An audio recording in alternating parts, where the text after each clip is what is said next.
what would happen, which was really interesting, is let's say I was imagining like a body scan going down my body. It might hit a spot and then it would like do a detour. And I'd be like, well, why don't you want to go there? Or if I was going down, it's like, why don't you want to, like, you're bypassing my liver, you're bypassing this part of my body. So you were observing a blockage? I was observing blocks. Wow. Exactly. Wow. And so that's when I learned how to start communicating with my body. I would notice, let's say, my liver, and I'd be like, okay, liver, what's going on here? And keep in mind, I had been a prayer minister at my church starting, I don't know, 10 years earlier. And so I was kind of doing like little prayer ministry stuff with my own body. I love it. So I'm having these conversations with my body. Start in Jerusalem first. Everything. Yes, exactly. And that's when I discovered, oh my gosh, my body has a lot to say. And I learned that parts of my body were really upset with me, like mad. And so I would just kind of ask, like, I would just let it talk. Right. Just let it have a voice. Let it have a sound. And it wasn't always fun.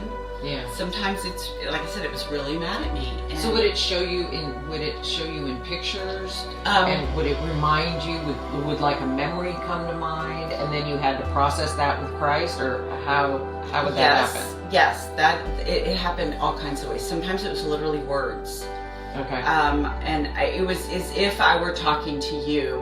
It was as if I was talking to another person, and it would say things that I knew weren't from God. Like it would be like, you blah blah blah. It was the voice of the accuser. It was the voice of blame. It was the voice of anger. And so I learned how to. So it was a frequency stored that you had kept in your body? Yes. That had a voice and had information that it needed to share. And then how did you tune that? How did you process Well, I gave it, first of all, it was just like a parent to a child.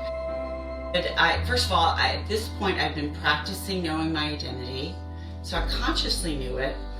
But I would let this part of me just be bad, and I would let it say everything that it needed to say, and all I could do would be like, yes, you're right. Yes. You agree with the accuser? I agreed with it. Wow. Okay.